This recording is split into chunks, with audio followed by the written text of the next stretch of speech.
ప్రశాంత్, మీరు చూస్తున్నది గ్రూటామ్ YouTube channel. మన సబ్స్క్రైబర్లో ఒకరైన లిఖిత్ లక్కీ అనే వ్యక్తి ఒక కామెంట్ పెట్టాడు. అన్న hysteresis loss and eddy current losses గురించి చెప్పండి అన్న అనే కామెంట్ పెట్టాడు. సో కాబట్టి తన కోసం అని చెప్పి ఈ వీడియో చేస్తున్నా. సో కాబట్టి ఫస్ట్ హిస్టరీసిస్ లాస్ అంటే ఏంది, హెడ్డీ కరెంట్ లాస్ అంటే ఏంది, సింపుల్గా చెప్పాలంటే ఇవి రెండు వచ్చేసి బేసిక్గా అంటే ఈ రెండు ట్రాన్స్ఫార్మర్స్లో కరెక్ట్గా చెప్పాలంటే ట్రాన్స్ఫార్మర్స్లో ఈ రెండు డెవలప్ అవుతాయి. ఆ ట్రాన్స్ఫార్మర్స్ ఎందుకు చెప్తానంటే ట్రాన్స్ఫార్మర్స్లో ఈ రెండు వస్తాయి కాబట్టి అట్ ఏ టైం జరుగుతుంది ఈ లాసెస్ అనేది. సో కాబట్టి అందుకే వేరే వాటిలో కూడా రావచ్చు. కాకపోతే ఏంటంటే హెడ్డీ కరెంట్ లాసెస్ వస్తే హిస్టరీసిస్ వస్తే హెడ్డీ కరెంట్ లాసెస్ అవి కొన్నిసార్లు రావు. బట్ కానీ ఏంటంటే ట్రాన్స్ఫార్మర్లో రెండు హెడ్డీ కరెంట్ లాస్ వస్తుంది, హిస్టరీసిస్ కూడా వస్తుంది. సో కాబట్టి ట్రాన్స్ఫార్మర్లో బేసిక్గా 2 టైప్స్ ఆఫ్ లాసెస్, ఒకటి వచ్చేసి ఐరన్ లాస్ ఒకటి, ఇంకోటి వచ్చేసి కాపర్ లాస్ ఒకటి. ఈ ఐరన్ లాస్లో ఏంటంటే 2 టైప్స్, ఒకటి వచ్చేసి హెడ్డీ కరెంటు హిస్టరీసిస్ ఒకటి, హిస్టరీసిస్ లాస్ సింపుల్గా HYS అని రాస్తున్నా, అండ్ హెడ్డీ కరెంట్ లాసెస్. ఇంకోటి వచ్చేసి హెడ్డీ కరెంట్ లాస్. సో కాబట్టి ఈ eddy current losses and hysteresis loss రెండు వచ్చేసి ఐరన్ లాసెస్లో వస్తాయి. ఇప్పుడు ఏంటంటే ఇవి హిస్టరీసిస్ లాస్ అంటే ఏంది అండ్ హెడ్డీ కరెంట్ లాస్ అంటే ఏంది మీకు బ్రీఫ్గా చెప్తాను ఫ్రెండ్స్. కంపేర్ చేసుకొని చెప్తాను, అప్పుడే మీకు ఈజీగా అర్థమవుతుంది. ఫస్ట్ వన్ ఏంటంటే ఇక్కడ వచ్చేసి ఏంటంటే హిస్టరీసిస్ అనుకోండి, ఫర్ ఎగ్జాంపుల్ హిస్టరీసిస్ లాసు, ఈ పక్క వచ్చేసి హెడ్డీ కరెంట్ లాసు. హెడ్డీ కరెంట్ లాస్ ఎందుకు వస్తుందంటే, అసలు హెడ్డీ కరెంట్ లాస్ అంటే సింపుల్గా చెప్పాలంటే మనము ఒక వైండింగ్కి సప్లై పోయినప్పుడు, ఇది కూడా ఎక్కడ వస్తుందంటే ట్రాన్స్ఫార్మర్స్లోనే కోర్ లోపల వస్తుంది. అంటే ఆ కోర్ లోపల ఏ విధంగా వస్తుందంటే సింపుల్గా చెప్పాలంటే ఒక వైండింగ్ని నేను తీసుకున్నాను ఫ్రెండ్స్. ఎగ్జాక్ట్గా మీకు చెప్పాలంటే ఎగ్జాంపుల్తో చెప్తాను హెడ్డీ కరెంట్ లాస్ అంటే ఏందని. నేను ఇప్పుడు ఏం చేశానంటే ఒక వైండింగ్కి సప్లై ఇచ్చాను. అంటే ఫర్ ఎగ్జాంపుల్ నేను ఏసీ సప్లై ఇచ్చాను, ట్రాన్స్ఫార్మర్కి ఏసీ సప్లై అయ్యాయి కాబట్టి ఈ సప్లై ఇచ్చిన తర్వాత ఈ సప్లై అనేది ఈ గుండా వైర్ గుండా వెళ్ళి, ఇన్పుట్ వైర్ గుండా వెళ్ళి, దాని తర్వాత ఈ వైండింగ్స్లో అంటే ఫర్ ఎగ్జాంపుల్ ఇక్కడ ఒక కోర్ ఉంటుంది అనుకుందాం. ఫర్ ఎగ్జాంపుల్ ఒక కోర్ చుట్టూ మనం వైండింగ్ చుట్టేసాము. చుట్టేసిన తర్వాత ఆ వైండింగ్కి సప్లై ఇచ్చాము. అప్పుడు ఏమవుతుంది, ఎలక్ట్రోమాగ్నెటిక్ అవుతుంది. అంటే దీని చుట్టూరు నాకేమవుతుంది, మ్యాగ్నెటిక్ ఫీల్డ్ ఏర్పడుతుంది. నేను దాని దగ్గరలో అంటే మ్యాగ్నెటిక్ ఫీల్డ్ దగ్గరలో కానీ నేను ఒక ఐరన్ మెటీరియల్, అంటే సింపుల్ చెప్పంటే ఒక మెటీరియల్ పెట్టాను. అంటే ఐరన్ కానీ లేకపోతే స్టెయిన్లెస్ స్టీల్ కానీ మెటీరియల్ పెట్టాను అనుకుందాం. సింపుల్గా పెట్టినప్పుడు ఏంటంటే ఈ యొక్క మ్యాగ్నెటిక్ ఫ్లక్స్ ఈ యొక్క ఐరన్ మెటీరియల్ కూడా నాకేమవుతుంది, లింకప్ అవుతుంది.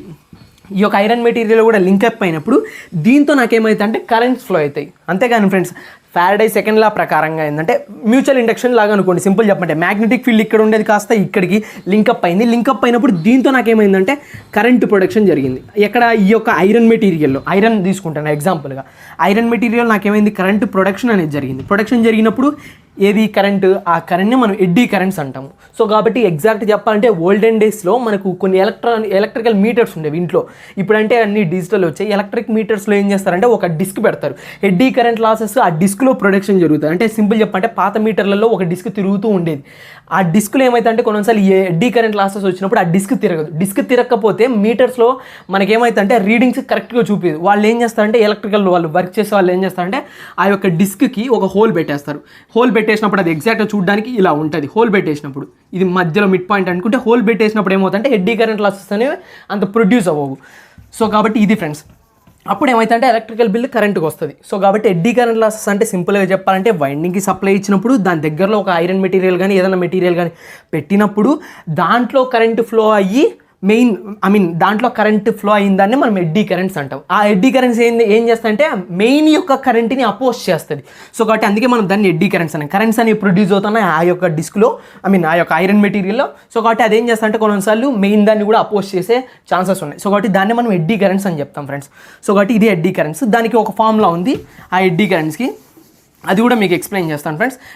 WE అంటాను ఎడ్డీ కరెంట్స్ని. సింపుల్ చెప్పంటే దీన్ని ఫార్ములా చెప్పాలంటే KE అంటాను. అంటే ఏంటంటే సమ్ కాన్స్టెంట్స్ ఉంటాయి. అంటే కాన్స్టెంట్స్ అంటే ఈ కాన్స్టెంట్ వేటిపైన డిపెండ్ అవుతాయి అంటే దాని యొక్క వాల్యూమ్ పైన అండ్ ఆ యొక్క మెటీరియల్ పైన డిపెండ్ అయి ఉంటుంది.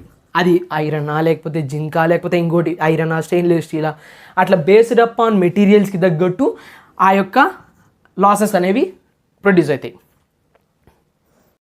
సో కాబట్టి ఫ్రెండ్స్ ఇప్పటికైనా మీరు చూస్తే కానీ మనకు హెడ్డీ కరెంట్ లాసెస్కి ఒక ఫార్ములా ఉంది. ఆ ఫార్ములాని మీకు చెప్తాను. ఆ యొక్క ఫార్ములాలో అసలు ఏంటి, అవి ఎందుకు వచ్చాయని చెప్పి మీకు కాన్సెప్ట్ కూడా ఈజీ చెప్తాను. సో కాబట్టి KE into B square max అని రాస్తాను, and F square and T square V అంటే సింపుల్గా చెప్పాలంటే ఇవి ఏంటి అని అడిగితే కనుక ఇప్పుడు డబల్ అంటే కనుక హెడ్డీ కరెంట్ యొక్క లాసెస్ అని, డబల్ అంటే కనుక ఈ అంటే ఎడ్డీ కరెంట్స్, కేఈ అంటే ఏంది కాన్స్టెన్స్ అని చెప్పాను. కాన్స్టెన్స్ ఏది, ఆ యొక్క కాన్స్టెన్స్ ఎందుకు వస్తాయంటే మనం తీసుకున్న మెటీరియల్ని బట్టి, అది ఐరన్ జింకా లేకపోతే ఇంకోట స్టెయిన్లెస్ స్టీల్ అని, బేస్డ్ అపాన్ స్టెయిన్లెస్ స్టీల్ అని, బేస్డ్ అపాన్ ఆ యొక్క మెటీరియల్ వల్ల అంటే మెటీరియల్లో ఒకటి వస్తుంది అండ్ వాల్యూమ్ అంటే ఏంది L/B/H. సో కాబట్టి ఈ యొక్క 3 బేసిక్స్ పైన ఆ యొక్క లెంత్ ఎంత ఉంది, హైట్ ఎంత ఉంది, బ్రెడ్త్ ఎంత ఉంది అంటే సో కాబట్టి ఆ బేసిస్ పైన ఈ కాన్స్టెంట్ లాసెస్ అనేది ఒక్కొక్క మెటీరియల్కి ఒక్కొక్కలాగా ఉంటుంది. సో కాబట్టి అందుకే నేను కేఈ అని రాశాను. ఏది కేఈ అంటే ఏంటంటే సింపుల్ చెప్పాలంటే వాల్యూము అండ్ ఇంకోటి వచ్చేసి ఇది మెటీరియల్ డిపెండ్ అయి ఉంటుంది అని చెప్తాను ఫ్రెండ్స్ సింపుల్గా. అది కాన్స్టెంట్స్ యాక్చువల్గా అయితే దీన్ని కూడా కాన్స్టెంట్స్ అని రాసుకుంటాను, కాన్స్టెంట్స్. దాని తర్వాత బి అంటే ఏంటంటే మ్యాగ్నెటిక్ ఫీల్డ్.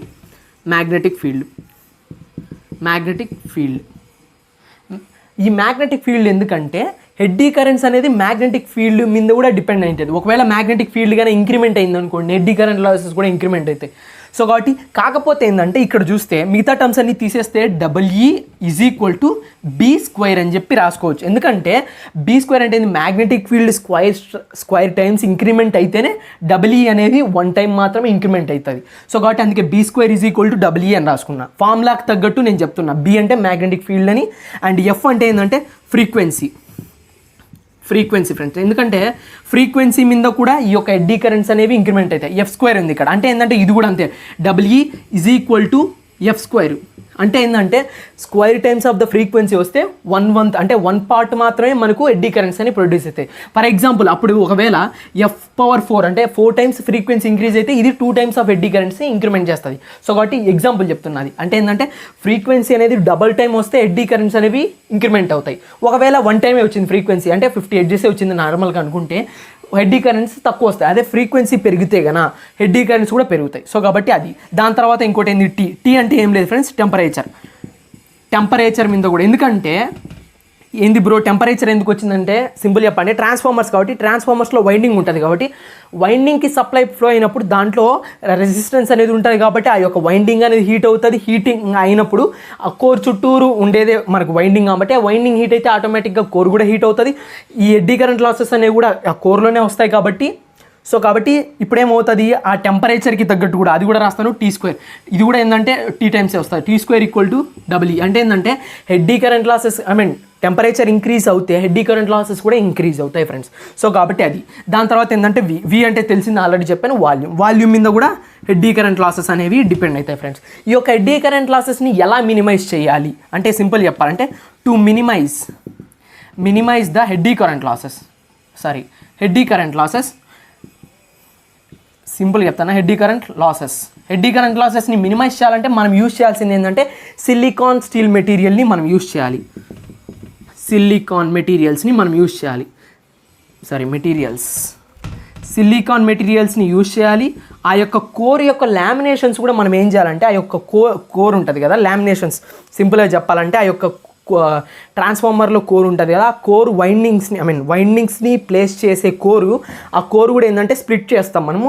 ఆ కోర్ కూడా 0 నుంచి 0.3 to 0.5 mm మాత్రమే ఉండదు ఫ్రెండ్స్. అంటే ఆ యొక్క సైజ్ ఆఫ్ ది కోర్ యొక్క సైజ్ కాదు, కోర్ లోపలి పార్ట్స్ ఉంటాయి ప్లేట్స్ లాంటిది. ఆ యొక్క ప్లేట్స్ ఎంత ఉండాలంటే నాకు 0.3 to 0.5 అంటే లామినేషన్స్ అనేవి ఇంత సైజులో ఉంటే కన్నా నేను అప్పుడు ఏం చేస్తాను హెడ్డీ కరెంట్ లాసెస్ని తగ్గించేస్తాను. నెక్స్ట్ వచ్చేసి హిస్టెరిసిస్ లాస్ ఫ్రెండ్స్. సో కాబట్టి ఫ్రెండ్స్ ఇప్పుడు ఇందాక చెప్పేటప్పుడు ఏంటంటే ఒక మిస్ చేశాను. బి అంటే ఏంటంటే magnetic field density friends, as well as ఇంకోటి ఏంటంటే ఎడ్డీ కరెంట్స్ని మినిమైజ్ చేయడానికి ఏంటంటే ట్రాన్స్ఫార్మర్లోని కోర్ లోపల ఒక ప్లేట్స్ ఉంటాయి. అంటే నెంబర్ ఆఫ్ ప్లేట్స్ని వాళ్ళు ఏం చేస్తారంటే బంచ్ చేసి ఒక స్క్రూ లాంటిది కానీ లేకపోతే ఒక ఎనామిల్ కోటెడ్తో వాళ్ళు బంచ్ చేసేస్తారు. అప్పుడు ఏమవుతుందంటే ఆ యొక్క లామినేషన్స్ ఉండాలి. యాక్చువల్గా అయితే సిలికాన్ మెటీరియల్ అనేది హిస్టెరిసిస్కి వాడతారు. ఈ యొక్క ఎడ్డీ కరెంట్స్ని మినిమైజ్ చేయాలంటే మనము థిన్ లామినేషన్స్ అనేవి వేయాలి. అంటే కోర్కి ప్లేట్స్కి అది కూడా ఎంత అంటే 0.3 నుంచి 0.5 mm మాత్రమే ఉండదు ఆ యొక్క లామినేషన్స్ అనేవి. సో కాబట్టి ఇది ఫ్రెండ్స్ ఎడ్డీ కరెంట్ లాసెస్ అంటే. ఇప్పుడు వచ్చేసి హిస్టెరిసిస్ లాస్ అనేది ఎందుకు ప్రొడ్యూస్ అవుతాయంటే సింపుల్ చెప్పంటే ట్రాన్స్ఫార్మర్కి మనం ఇచ్చేది ఏసీ సప్లై అంటే ఏంది ఆల్టర్నేటింగ్ ఫ్లక్స్. సో కాబట్టి కోర్కి మనం సప్లై ఇస్తున్నాం కాబట్టి వోల్టేజ్ కానీ లేకపోతే కరెంట్ కానీ ఏదైనా కావచ్చు సప్లై అనేది ఇస్తున్నాం కాబట్టి వైండింగ్స్కి, ఆ వైండింగ్స్కి వచ్చినప్పుడు దానిలోని ఫ్లక్స్ మనకేమవుతుంది, కోర్కి లింకప్ అవుతుంది. లింకప్ అయ్యి ఆ కోర్లోంచి ఫ్లక్స్ అనేది, అంటే సింపుల్గా చెప్పాలంటే మ్యాగ్నెటిక్ ఫ్లక్స్ అనేది మనం వైండింగ్స్ అనేవి ఇలా పెట్టేస్తే కన్నా సప్లై అనేది ఇటు పక్క నుంచి ఇచ్చినప్పుడు ఆ యొక్క మ్యాగ్నెటిక్ ఫ్లక్స్ అనేది త్రూ కోర్ గుండా వెళ్ళినప్పుడు సెకండ్ సైడ్ అవుట్పుట్ వచ్చేస్తుంది.